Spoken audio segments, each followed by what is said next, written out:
Scotty. So FADEC failure. Instructor simulates FADEC failure by switching to one manual mode selector switch to on.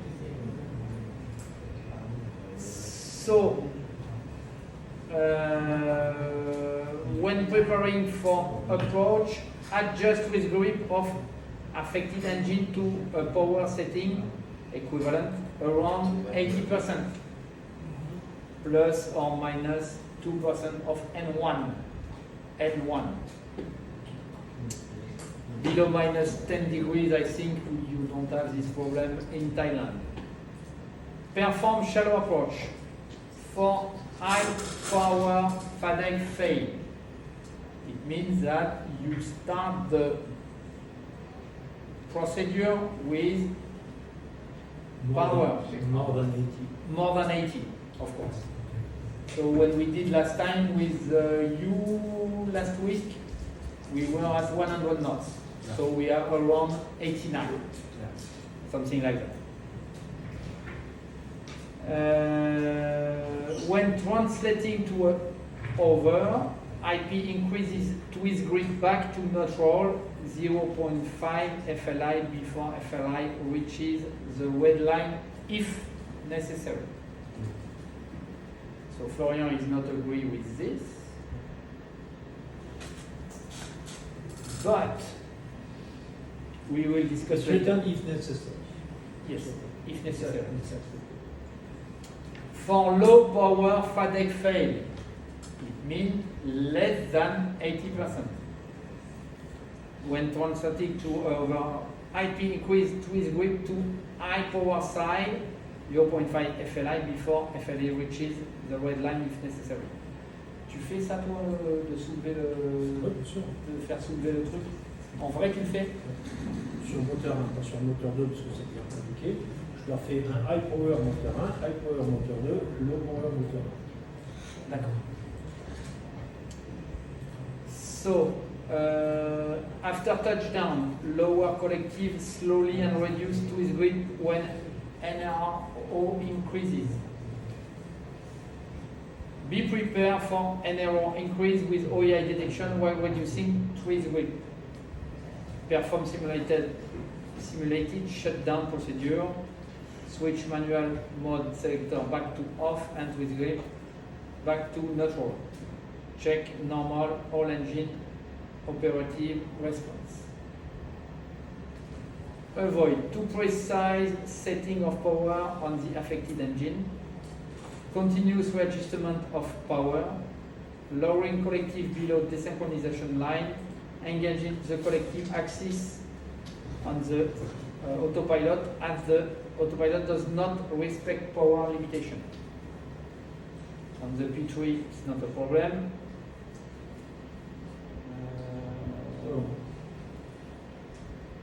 Vas-y, je te laisse ajouter ce que tu veux. No, why I'm not really happy with this, because first of all, it's a procedure which has been written to protect the instructor. So I'm not happy with the procedure which are protecting the instructor. I'm not against, I'm not stupid. But my purpose is to train the trainee to face a situation. On the flight manual, it's written if you have a FADEC failure, full failure, the engine is frozen. We cannot, depending on the power, you cannot land because maybe you have too much. If you have not enough, they don't care. It's like an OEI, you could land with an engine which is at 70%, you can leave it like this, no problem. If it's 80%, you have nothing to do. So, what is the weakness of this procedure? The weakness of this procedure is that my colleagues in Germany are starting the exercise with OEI, one OEI, two OEI, and then they do the FADEC failure. Sometimes they start with the FADEC failure. So the engine, the aircraft is heavy. When the aircraft is heavy, you cannot perform the landing with 80% of the frozen engine and the remaining one, because you will need to exceed the maximum OEI, then you will have an OEI event written on the flight rig. So therefore, they have written on the flight manual, if for some reason you need power, you can increase the system. But this is not for the safety of the pilot, it's for the safety of the instructor.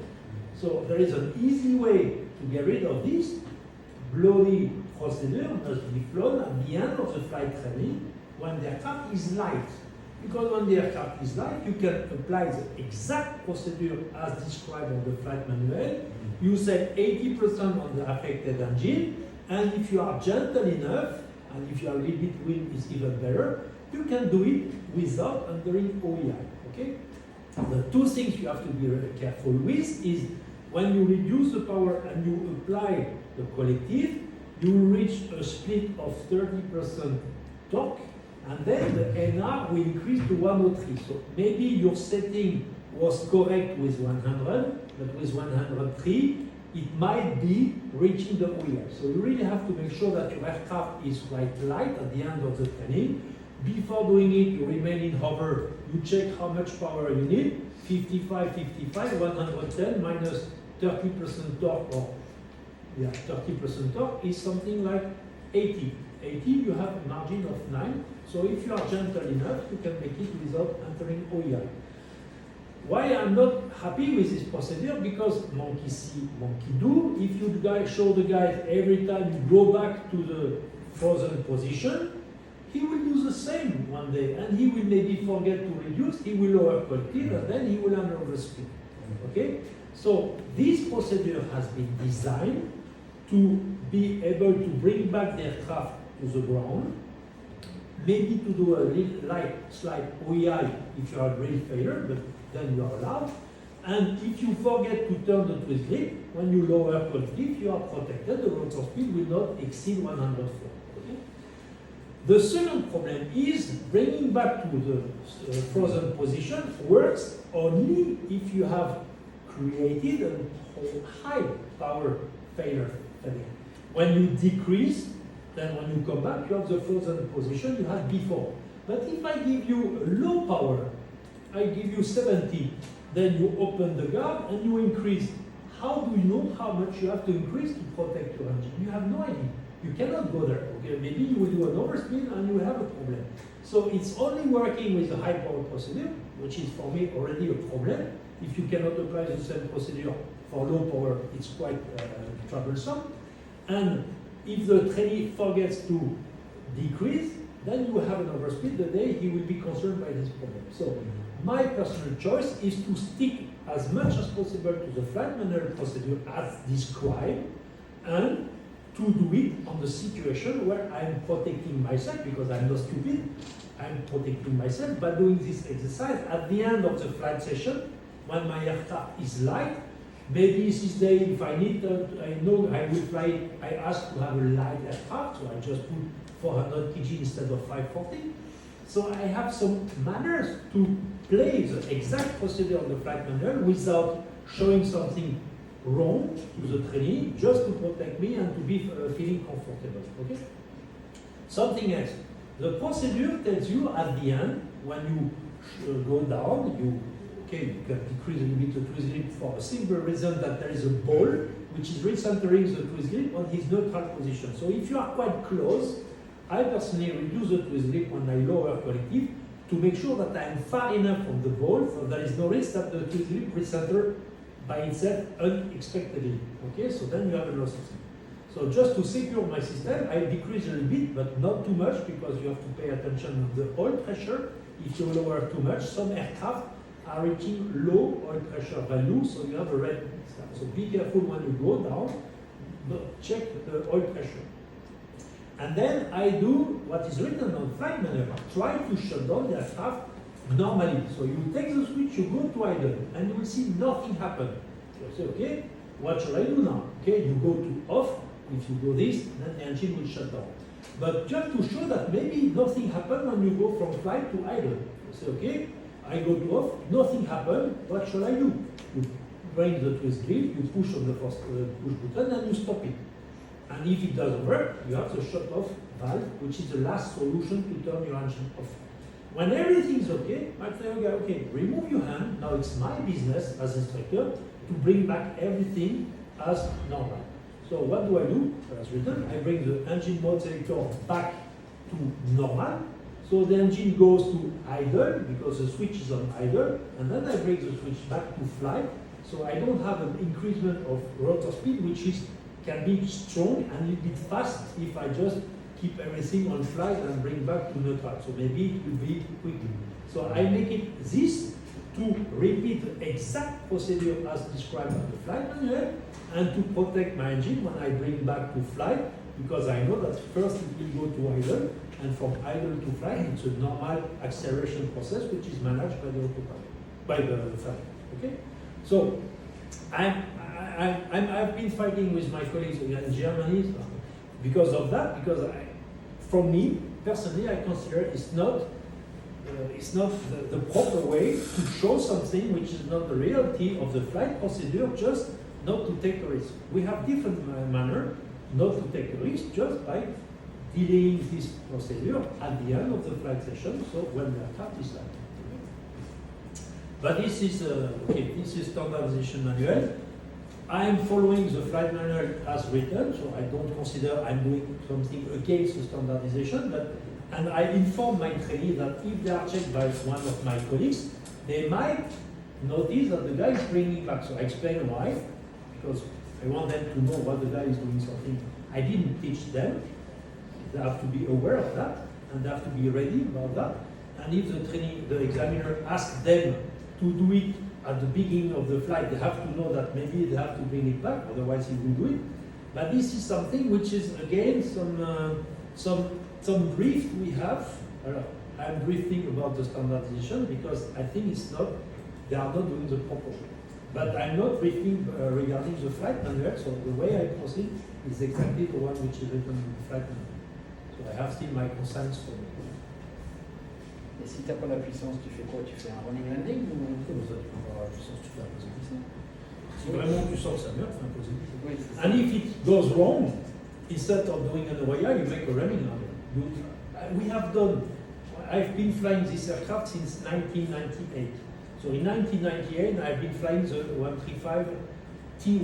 So we didn't have the training mode, we didn't have all this stuff. All the phatic failure procedure we have done by doing running landing. So you just pull up to the red, and when you don't have enough, you just let the aircraft going to the ground, and you make sure that you are not doing an over mass movement, and you just bring the skids flat to the ground, and you lower collective, and you are fine. So this is always a plan B in case you are surprised, but the biggest is the power entry on the pedals. You have to be careful that your guys is not suddenly pushing on the pedals, otherwise you may have an overstop, an OEI. And if you have been, maybe the guy is a little bit too rash on the control, so in this case, first of all, you keep him. You still have the possibility, if you are high power, to bring it back. But normally, just by doing it gently, it's obliged the training to be gentle, to go on the ground effect, to go nice power on three. And if really you see that for some reason there is a wind is turning, just lower collective, make a running landing. At least, not landing, you just bring the aircraft on the ground, and by lowering the weight he has to, you can just bring nicely the speed parallel and lower collective. But by doing this, by keeping the 80%, you are fully protected against the rotor speed exceedance. Because 80%, I will give you the demo anytime, 80% is below normally 80% and one is below 30% torque, and you are normally the NR will increase to 104, not higher. So you are still within the envelope. Okay, next one, tailwater control failure.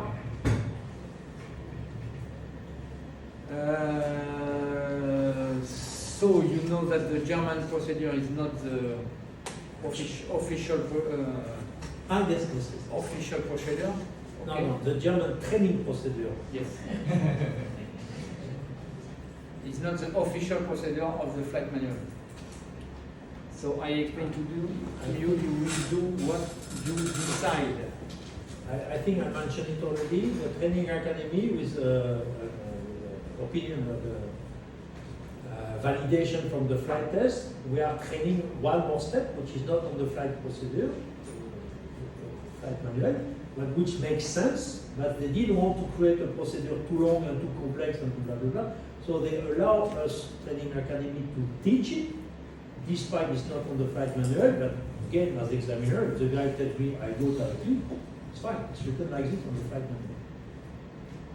So you have to establish crew that 1,000 feet into the wind if you can. First speed 70 knots. You reduce 10 knots step by step. 70, 60, 50, 40, and you check the noise on each speed. Okay? After, if the nose of the aircraft is at 40 knots, descent stable left or only slightly to the right, you increase the speed to 70 knots and perform a power on landing. Proceed on a long shallow final to the beginning of a hard and wide runway or taxiway, which VY, and 300 feet minimum 300 feet minute rate of descent. Reduce to 40 knots, around 5 and 10 feet. Keep the aircraft floating parallel to a runway with left yaw. Let the aircraft reduce the speed by itself, no flare. When the aircraft aligns with flight direction, let landing skid touch the surface and maintain the nose aligned with a smooth collective input. Instructor shall demonstrate first tail rotor control failure with simulated loose pedals, but full yaw all authority, including failure analysis and approach and landing, followed by block pedals, also with abnormal yaw behavior, possible oscillation, which should be eliminated by switching off the different levels of stabilization, level by level, first atrium, then AP, then backup SAS, until behavior stops. Okay, this must be demonstrated. Right now, again, I'm not happy with the last sentence because it's a big topic, but I can explain you later on when we have time if you want. First of all, if you do the analysis, the biggest and the common mistakes all the trainees are doing it's you have to ask them to select a reference point on the horizon, not something up to not much because within 2 minutes you will overfly it. So he needs to take a reference as far as possible into the wind. And he starts his analysis facing this. Now you have the GTN giving you the track, the heading and everything. So put sector mode and you check you have your heading and you have your track. You know immediately if your nose is right or left. Okay? So at least the reference point is only required not to turn during your analysis. Because if you ask nothing, you will see the guy start on the heading 090 and he ends up on the heading 030. So he's not anymore into the wind. So the goal of this reference point is just to make sure that the guy is keeping his track constant into the wind and doing the analysis step by step, 10 knots by 10 knots, just to evaluate how much power you have on the dry shaft, on the fenestron. Is this power sufficient to perform running landing around 40 knots, 30 knots, 20 knots, or it's not enough? Then it would be better to fly not rotation, because if you need to perform running landing at 60 knots because you still have a fenestron but not powerful enough, maybe better to do auto rotation. Okay, so this. I personally agree with this procedure, despite it's not on the flight manual. I'm fine with it. I'm not fine with the last chapter because we need to do this exercise. We need to train this exercise without autopilot. Okay. But the problem is if you do this, the problem is the training will consider that I have a training dry shaft problem or power tail rotor problem. I have to turn off the autopilot. No. This is only for the training. If you keep the autopilot, you cannot train. The autopilot will keep the nose continuously, so you can even stop in hover without piloting. I can show you anytime. So we need to turn the autopilot off for this exercise, but Either you do like this, you do a scenario, I have oscillation, but it's bullshit. So it's better to tell your trainee, okay, look, if I keep the autopilot, I can speed up, slow down, touch down, with the feet removed from the pedal. So how can I train you to the pedal trouble if I have the autopilot? So we decouple the autopilot, and now we can train. So this, for me, is much more logic, because I can tell you, I have checked many trainees. Each time when you say, okay, tail rotor failure, the first thing the guy is doing, boom, removing the autopilot, which is a nonsense. In the real life, if you have a tail rotor failure, keep your autopilot. It's maybe going to assist you a little bit with one segment instead of turning off everything and having no more assistance. So this is again a point I'm a little bit against my colleagues' logic in Germany. But okay, we have many points to speak about. But this as well I can demonstrate anytime that how to logically get rid of the autopilot without going through this exercise, which is negative training, because the training will understand tail rotor failure, autopilot off. Anyway, the goal of the exercise is to bring the aircraft on the runway with a speed reduction very gentle, to have a chance to see when the nose starts yawing and to stop the yaw when the nose is aligned with the flight direction. But not only don't stop your training when the nose is aligned with the flight direction. Okay, you have to let the nose go to the right to give the guys the reflex to increase the speed, and it will bring the nose to the left, and he can play. So if you don't show your trainee that he can yaw the aircraft just with the speed, the day he will have this exercise and the nose will go to the right, he has no clue about what to do. And I can tell you, I made a 360 degrees in Moscow because the guy went slowly, then the nose went to the right, the reflex was pull. So we made a 360 degrees before I've been able to stop it. I said, what are you doing?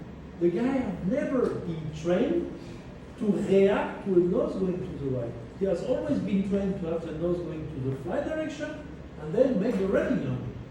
Yes, but what if it goes to the right? You have to know what to do. That there is no future of the nose on the right. The only thing you have to do is speed up. So don't stop your training just when the nose is aligned. And I know that some of my colleagues in Germany are doing like this. When the nose is aligned, okay, we on. Yes, but what if the nose goes to the right? Did you show the guys the reflex he needs to have? Push slightly, full power, to speed up? This is something which is as well part of your duty as an instructor, to tell the guy what to do if something goes wrong. Otherwise, he will spin and crash.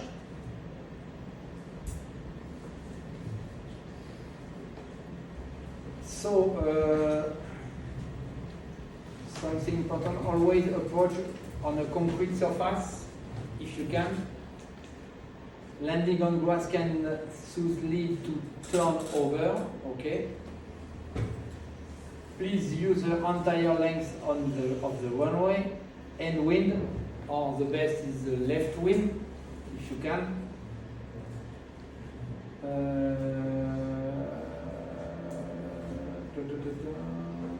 Something very important. As an instructor, you are in charge of the safety. So as soon as the nose during the speed reduction is crossing in front of you, you have to be ready to tell the guy, okay, speed up, even do it, okay, don't let him go. Your feet are always close to the pedals. But if the nose starts going more than 40 degrees, don't even think, push on the left pedal. One of my trainees crashed in 145 because he was not ready to push. The car started going. Then he pushed, but he was confused. So we clearly see on the video that he pushed on the left pedal, but not enough. So the car didn't stop. So he has been confused. He pushed on the right, so then he increased the start, and the aircraft made 1 or 2 360s before he smashed the aircraft on the ground. So they just made a hard landing and they damaged all the mainframe and everything, but they did not roll over and crash everything. But when the nose is going to the right, you have nothing else to do than to push on the left. And until the aircraft doesn't stop, you push. don't even think about, no. I don't think, I just go to the maximum. If I need to feel my shoes on the plexiglass, I will feel my shoes on the plexiglass. But as long as you need to push, you push. And no question. No, I push, no. I push. If it doesn't stop, I push even more. And if it doesn't stop, I remove my right foot because sometimes you are pushing both at the same time.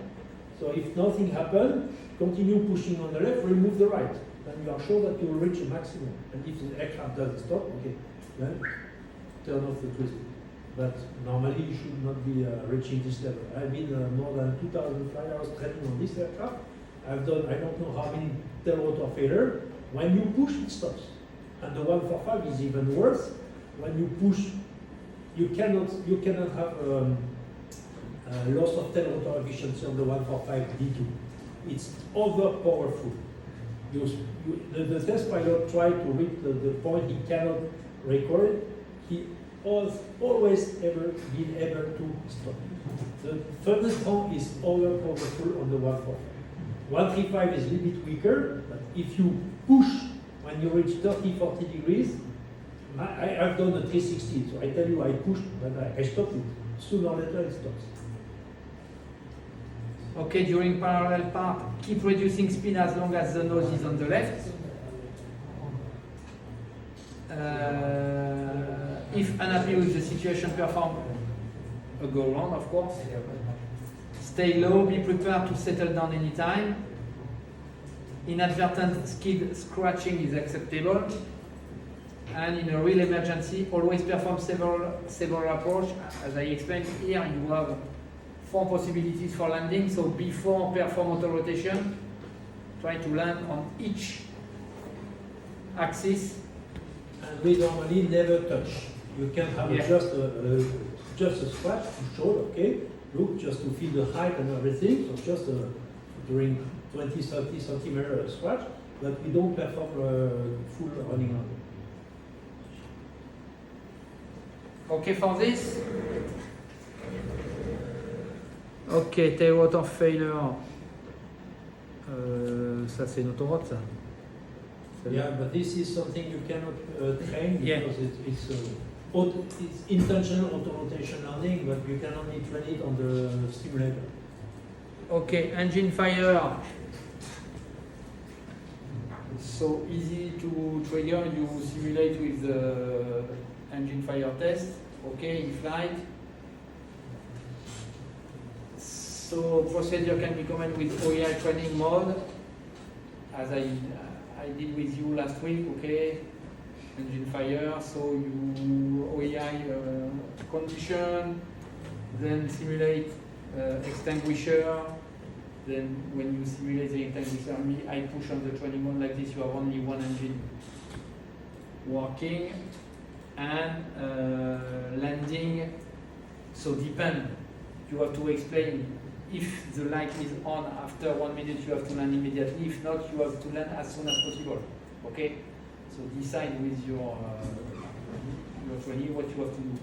If the light is on or off. Okay? And like this, it will change its process. Immediate landing if an immediate landing is possible, an all-engine operative landing out of low altitude followed by a double engine emergency shutdown could be an option. If autopilot upper mode are engaged, first reaction shall be to adjust adequate speed. 70 knots, for example, for heavy aircraft, using cyclic beep trim. For the slope landing, so normally we have to use to disengage the trim, okay, auto trim off, in-ground effect over the slope. So remember, first skid completely on the ground. So after so take a reference, the key point of the slope area is to maintain the yaw axis, okay? So don't look at just here in front of your feet. look a little bit far away, take a reference to maintain the axis. Okay, after when the first skid is on the ground, gently with the bib trim, mass moment into the slope, and when you trim enough, you go on to down the collective until you touch with the second skid. Take care because sometimes, and especially on the right side, so you remember the EC135 when you are inside is like a little bit like this.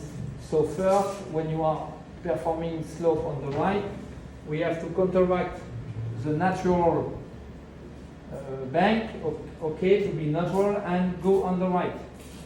So it's a little bit more tricky on the right side than on the left side.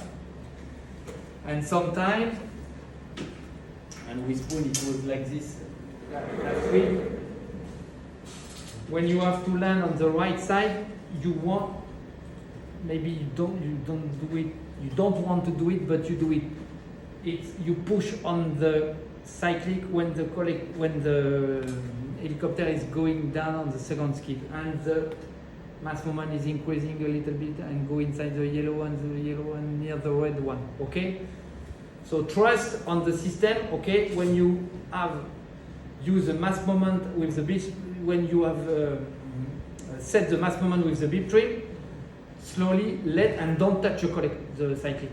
Don't touch the cyclic. Even when you trim. Yes. When you trim, usually the common mistake is the trainee is trimming, but on the same time he's counteracting. Exactly, counteract. Exactly. So when you release the hand, being mass moment. So it's something really have to. I always try the guy to trim upside down, the hand upside down, so he's not putting any effort, but he's still, for safety, able to lift off if there is a problem, because he's still touching the control, but to make sure that he's not pushing against the trim.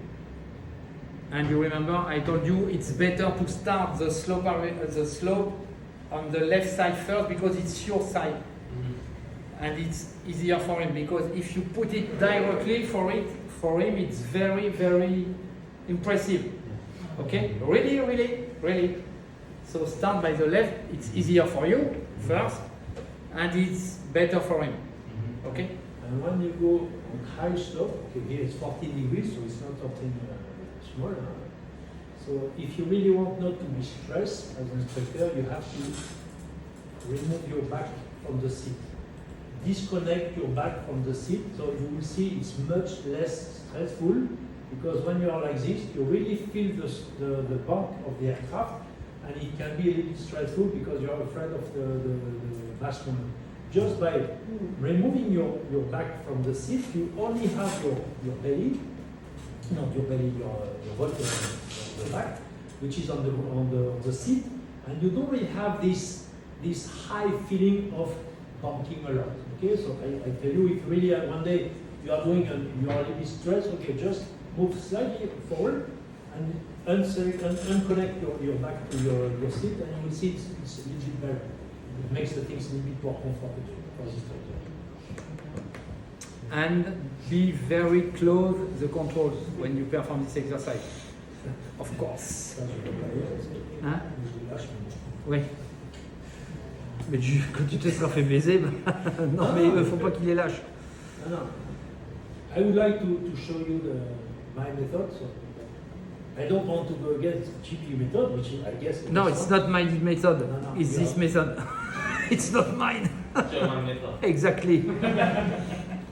I know the German method, but I split it in different phases to really make you. Because we have 2 hands, 2 feet, and we are looking at mass moment, and at the same time we have to look outside. So why did we create this method in Germany? On the French side, we do the same, but we do on the same time. So because we don't have a mass moment to care. But here you have to trim so you have to care of the mass moment. So we cannot do everything on the same time. So first you have to trim When this system, you lower collective. But this has to be as well demonstrated in a certain way that you understand what is the job of each hand. So I really would like to have a chance to show you how we can do it. So maximum all up weight, nothing special. Vital normal takeoff. So we use it on the set barrow altimeter. We use the barrow altimeter for takeoff from the slope area. So you remember, you have your altimeter. You add the 120 plus 60 feet. Okay. On the TDP. You remember? We did it on the slope area. If you have, you are sleeping or something like that or not? I don't do it with you. Nobody showed you in Germany the hysteresis. We have a very easy way to show. Underneath the rotor disc, you have the pressure. So when you are in flight, there is nothing below, so the pressure is going down. Okay? But when you are on the ground, this pressure remains between the rotor disc and the ground. So when you apply power, you increase the pressure underneath the rotor disc. Okay? Where are the static ports? The static ports are below the rotor disc. They are not underneath the aircraft, they are behind. So when you are on the ground, it's easy to demonstrate. You are on the ground of the parking, you set your altimeter to the QNH, 120 feet, for example. 120 feet. When you apply power, if you look closely at your altimeter, you will see that it is sent to 60 feet.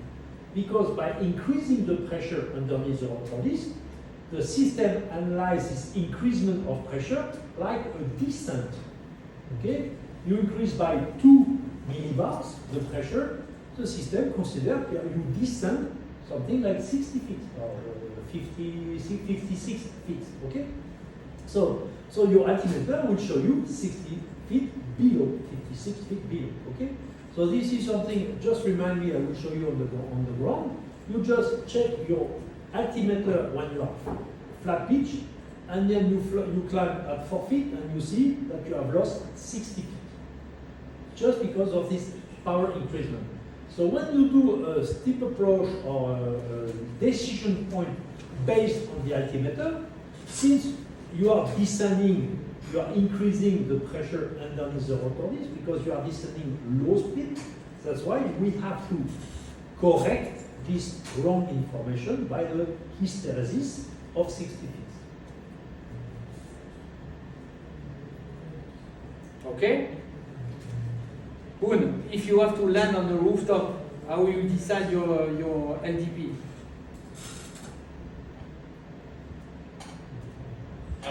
LDP? Well, okay, forget my question. You land on the rooftop, okay? Yes. And you have to take off. Yes. How will you decide your LDP? Okay.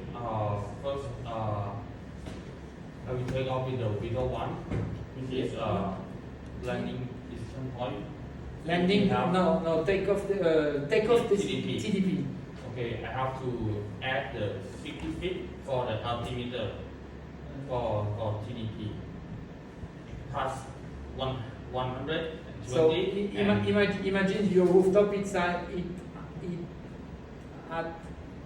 400 feet.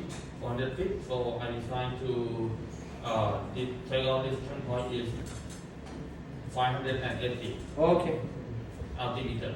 Okay. Yeah. Decision altitude. Yes. Okay. Plus 120 plus 60. 50. Okay. Okay.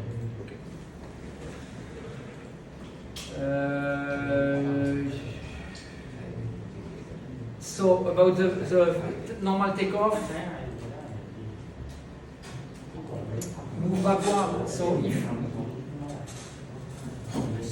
this takeoff is for Vital 1, okay? Backward 3 feet, 3 meters. As I explained, 3 meters. Yes, 3 meters if you can see the landing point. If you need more, you can go back a little bit more. The objective is to see the landing point, climb to 10 feet, take a picture of the landing point, and go backward, keeping inside all the time the landing point between the pedal more or less, okay? and in case of OEI, coming in the same place. Okay for this?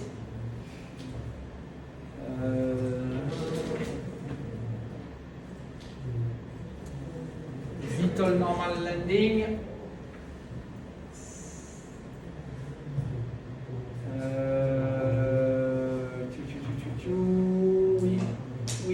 If we use the barometric altimeter procedure, you have to determine and so on. You have to, for the H135, you have to add 60 feet on given LDP. Okay?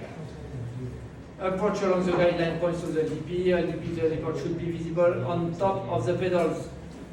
Call out LDP landing and continue approach with a max rate of descent of 300 feet per minute. Maintain side picture on short final. Look early for ground effect. Arrive at in ground effect and touchdown. Avoid all the time height rate of descent and losing visual contact with to the heliport. Okay, if you lose normally if you lose the contact with the heliport, it means that you are too steep. Okay, and if you can see very far away, it means that you are too shallow. Exactly. OEI after TDP. So VTOL takeoff with call out TDP continue, activation of the training mode, push nose down to approx 15-20, and if necessary adjust collective to maintain NRO, start to level the aircraft when EIS is alive to gain VTOLs, and so on. Remember, step by step, power, VTOLs,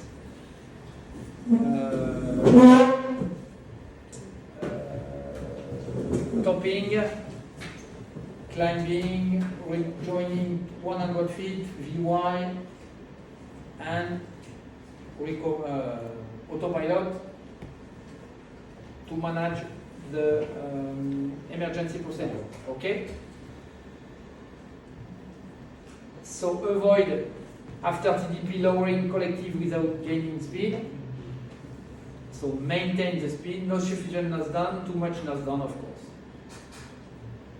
Even if the respective time limit for max OEI power has not expired after reaching VY, use of this power setting is no longer required. Okay?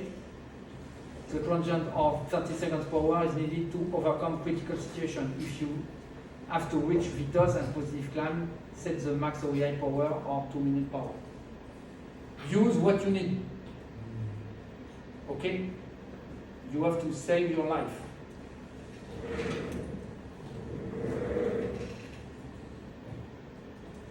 Before LDP go around, before landing, so on VTOL you have already 20 knots, so very easy to join 40.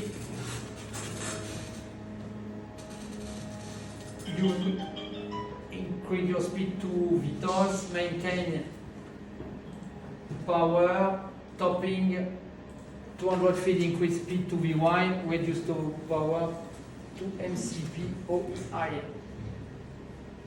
Okay. VTOL OEI after LDP, so landing. So just maintain the path, check outside, reduce your speed step by step. Look outside to maintain your ground speed. Look inside to check your rate of descent and manage the path. Okay. Caution: monitor wind on final. Even a slight tail can lead to a hard landing. So take care of this, because sometimes we have a very small tailwind when we are in final the 1/6.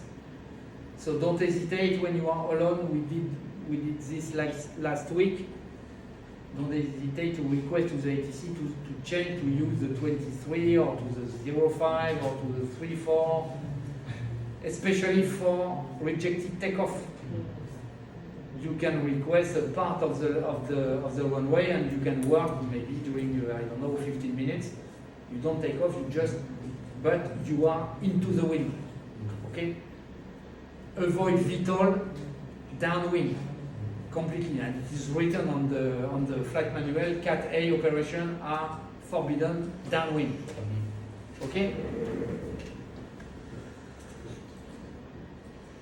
Anyway, the high velocity diagram is only giving you tailwind. So you have no tailwind, so you are not allowed to take off tailwind. VTOL OEI before TDP, so rejected takeoff.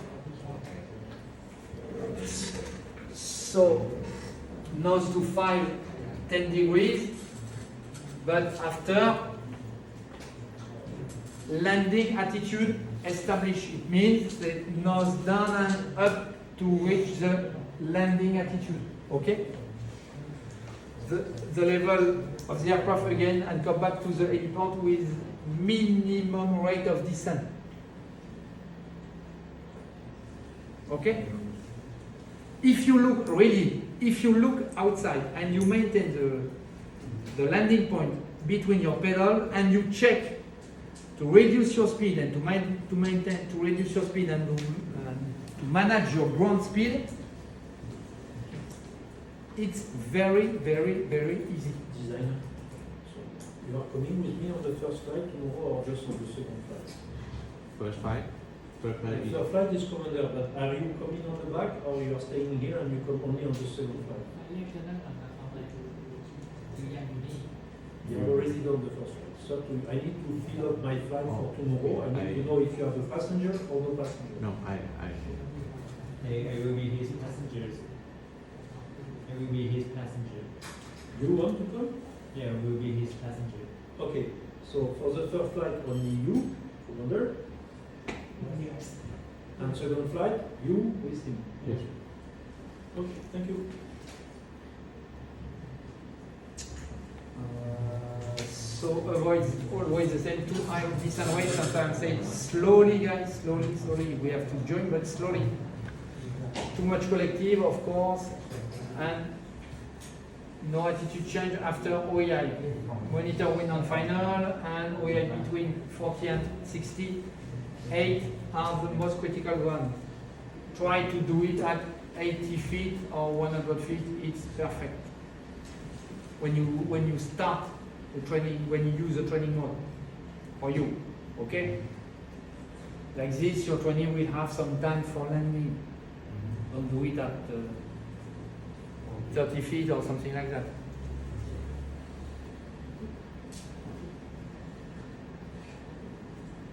Finished. So, question.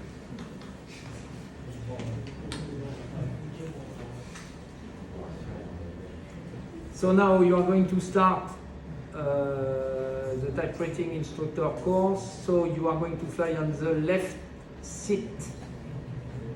Okay? So for the takeoff, you check the performances on Cat A on training mode.